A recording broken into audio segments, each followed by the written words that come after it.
most important part of marketing in general is knowing your audience and knowing your people and really understanding what experience they're looking for from your brand, and B, why they're even interested in spending money. Welcome to Unstoppable Podcast with Harry Sardinas, inspiring conversations with influential millionaires, investors, thought leaders, entrepreneurs who are making a massive difference with their innovative products and services, and sharing the challenges and wisdom of how they sold their first million.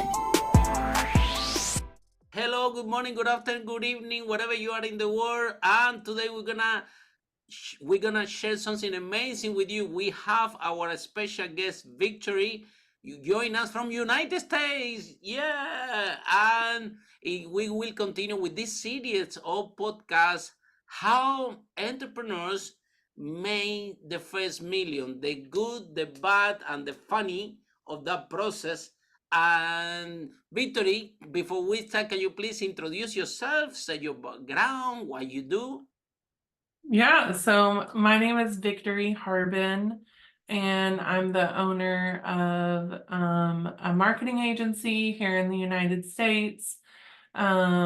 Audaciously is the name of our agency, Wow, and I love it. Brave, we, yeah.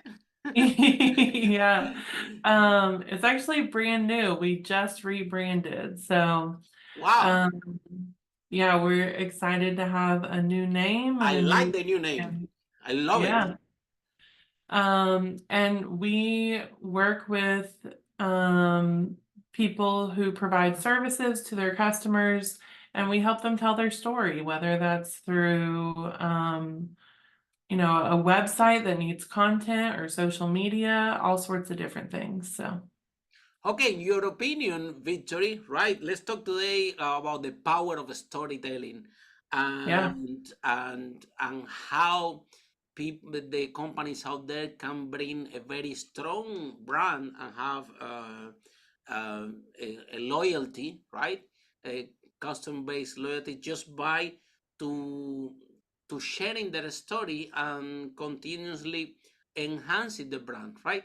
So, what are the process, Victory, that you guys? What is your process? Let's say, for example, I sell shoes, right?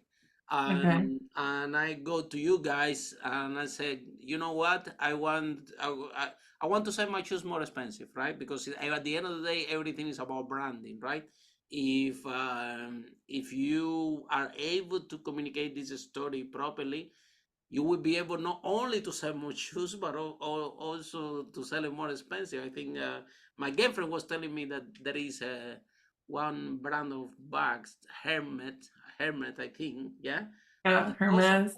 how it costs a fortune, and they only give you two, and that's it, right? So imagine the power of storytelling and how powerful is this brand. I don't know the name of the brand, but I know the strategy is really powerful in terms of how they are articulating the story and build the brand. So storytelling is so powerful to the point that can rocket the price of your product and make it so unique. So what is behind this process, Victory? Yeah, so I would say the most important part of marketing in general is knowing your audience and knowing your people and really understanding what experience they're looking for from your brand, and B, um, why they're even interested in spending money. People spend money to end pain or discomfort, um, or to avoid pain and discomfort. And so when you understand what's causing them pain or making them uncomfortable in their life, then you can tell a story. I think the other thing that's really important for us as entrepreneurs is that we are not the hero of the story. Donald Miller wrote a really powerful book called story brand. And he basically teaches that in the story, you can position yourself as the hero, or you can position your customers as the hero and you're the guide. And so successful stories position you as the guide to the hero who is your customer. But, you know, when you go to a website and it's, we do this and we do that and we're Nobody so cares. amazing. Yeah, it's like, Nobody cares, right? I think I just fell asleep.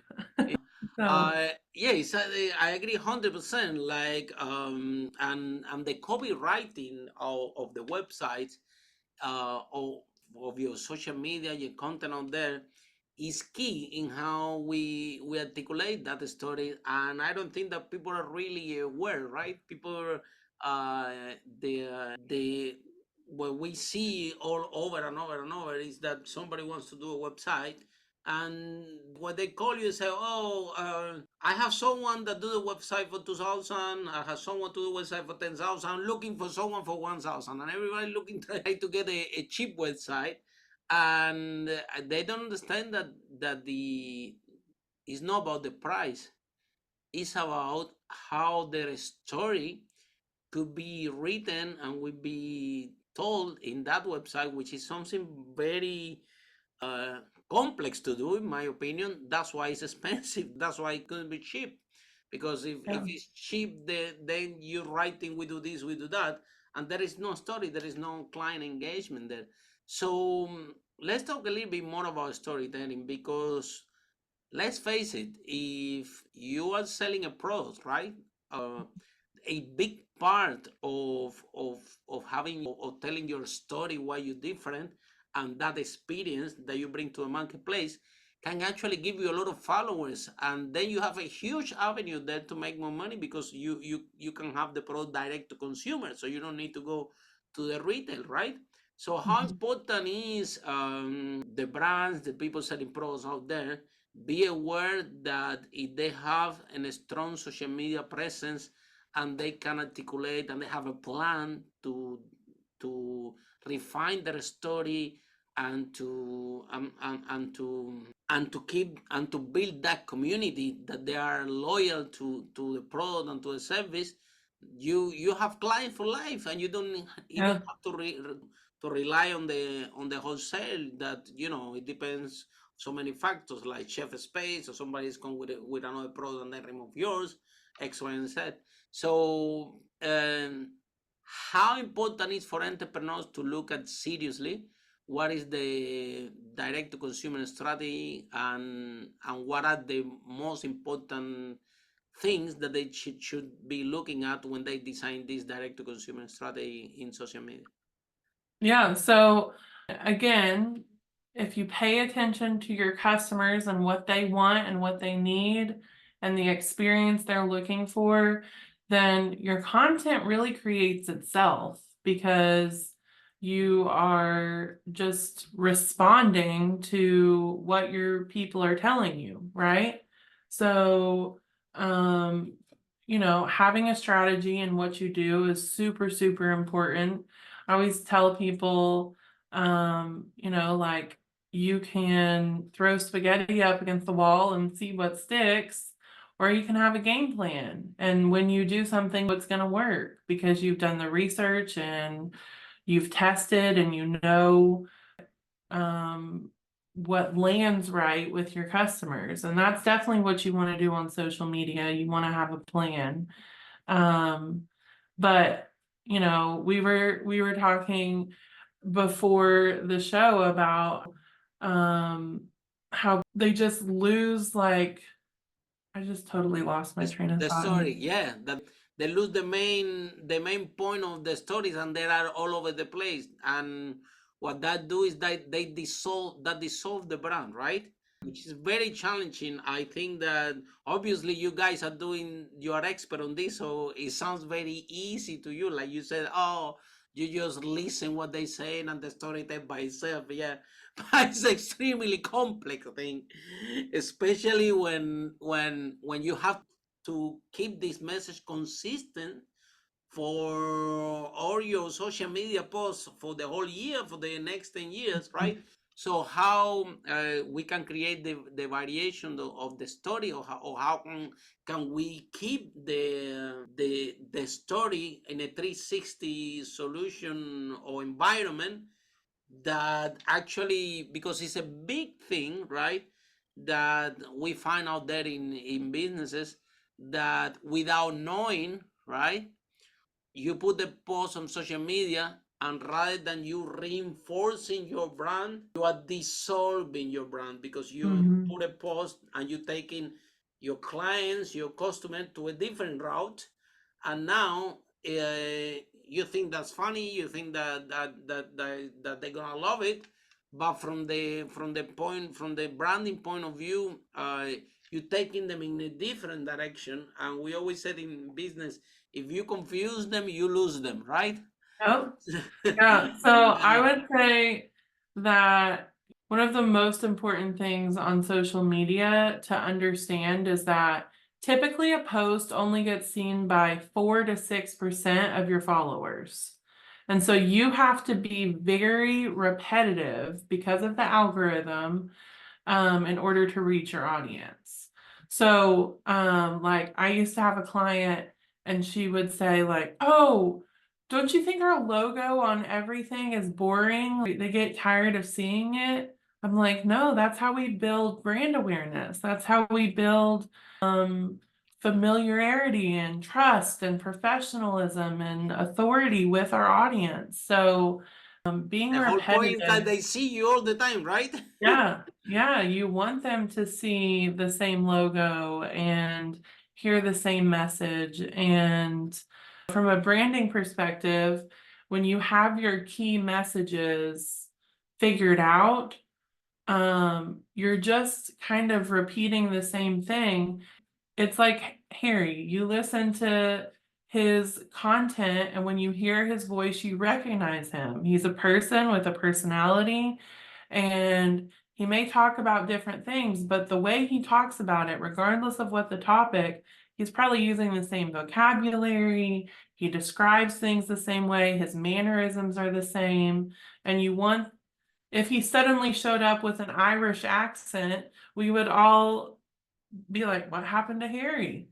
And it's the same thing with your brand. The consistency of how you talk, what you talk about, how you approach topics, how you present things. Like the consistency is really what Very important, builds. because people do forget about you. I have Mhm. experiences in the we used to have a restaurant back in the day, and and we have clients that they enjoy the food, and they love it, and they show up after 6 months, and I'm like, "Guys, hello, how are you? What happened? You didn't like the food? Do we treat you wrong? What's going on? Why you haven't come?" And they was telling me, "Harry, it's because we forgot about you." Oh my god, that was painful. I So bet. it was nothing really. They're happy with the product, they're happy with the service, they're happy with the food, they're happy with everything. They just forgot about me. They forgot about the rest, and eventually somebody told them, and that's why they remember. That's why they come back, right? So that's because your competitors are doing. That's what I Yeah. realized, right? I had a similar experience with a good friend of mine offers a service, and I mean a very good friend. And I hadn't talked to him in a couple of months, and I just simply forgot that that was one of the services that he provided, even though he's my good friend. And then I started looking for a provider of that service, Wow. and I almost hired someone else. Follow us for more interviews with world's most influential, audacious entrepreneurs that overcame challenges and adversity, providing you with the blueprint of how they sold their first million so you can grow your business exponentially.